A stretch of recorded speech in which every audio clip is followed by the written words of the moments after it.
Sou de uma cidade importante, Belém do Pará. E quando se discute a importância estratégica desta comissão, é porque um dos dilemas do Brasil não é só a desigualdade social, deputado Angelino, deputado Sagres.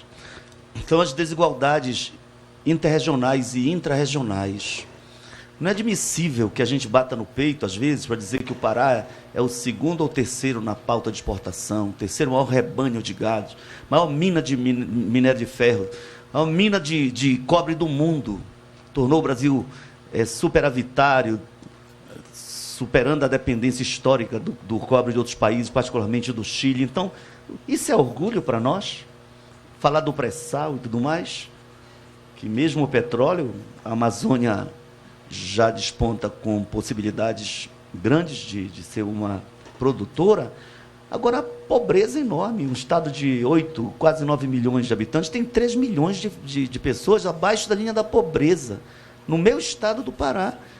Como é que pode a Vale ser a maior mineradora do mundo, ter isenção de ICMS exportação, uma série de benefícios fiscais, acesso às terras, que são patrimônio, recursos do nosso território, inclusive com prejuízos enormes a rios, a mata, a populações indígenas do Xicrim, apenas são exemplo de um povo agredido. E o que fica, na verdade, para nós?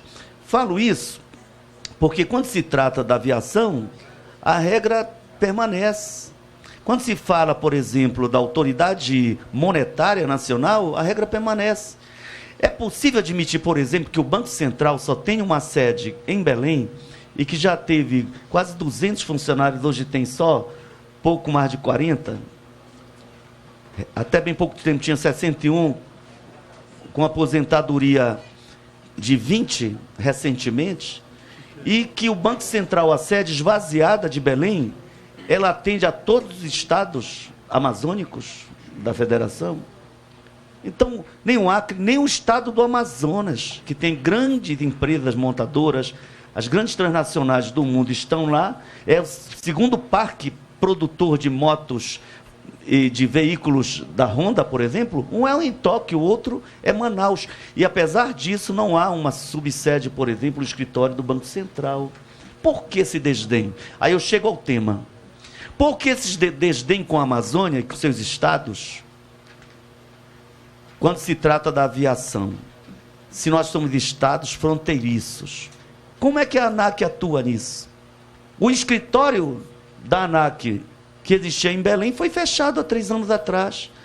Eu me esgoelei, protestei, fizemos um movimento suprapartidário, porque eu sou do PSOL, mas tucanos, petistas, todos unidos contra o fechamento do escritório da ANAC. Mas o governo manteve o fechamento, ficou por isso mesmo. Como é que uma agência de regulação pode atuar se ela não tem funcionários, não tem escritório, não tem nada? Não é? Então, agora, além disso, eu estou colocando outros problemas.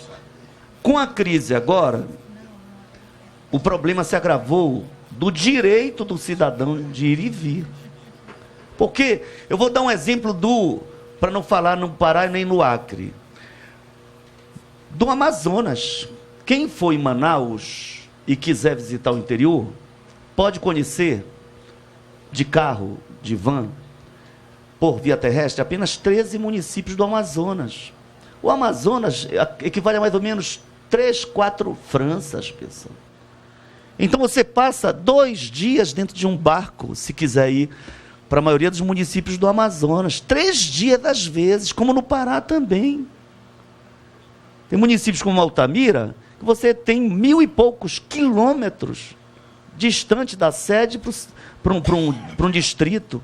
Então, como é que pode-se, numa região como essa, abrir mão do transporte aéreo? Não pode. Impossível. No tempo veloz é impossível. Agora, como é que este Congresso funciona? Como é que um prefeito de Chapuri, no Acre, para chegar na capital e depois vir para Brasília, pingando em vários lugares, como ele vem para negociar a liberação de uma emenda, às vezes mísera, de 200 mil, 300 mil, 1 milhão de reais, mas que já faz a diferença no município pobre, que vive só de repasse do Fundo de Participação dos municípios. Então é uma crueldade que a ANAC feche os olhos, coloque e venda. É verdade que o país todo vive uma crise e que alguns voos até para a região concentrada, sul-sudeste, também foram reduzidos? É verdade. Mas se você quer ir daqui para São Paulo, para o Rio, você pode ir em vários momentos. Agora, o desespero aqui de um paraense e de um acreano, ou imagina quem vem de Roraima, que tem que pegar um avião num único voo, depois da meia-noite, para ir para Rio Branco, esperar horas para chegar em Manaus, esperar horas, se quiser ir para Belém, 4 horas de espera no aeroporto de Manaus, para vir para Brasília. Então é insuportável isso. As alternativas foram reduzidas, mudaram horários, é uma violência. Eu não vou dizer que as empresas só querem lucrar. É verdade, está sempre cheio, os aviões estão sempre cheios. Mas vamos dizer que é muito caro peça importada e etc, etc.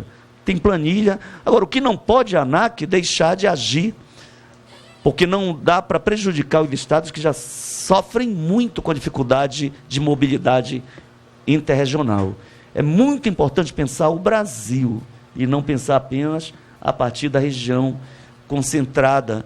Me refiro aí o termo miltoniano, digamos, de uma regionalização que inclui o Sul e o Sudeste como região concentrada. Obrigado, presidente.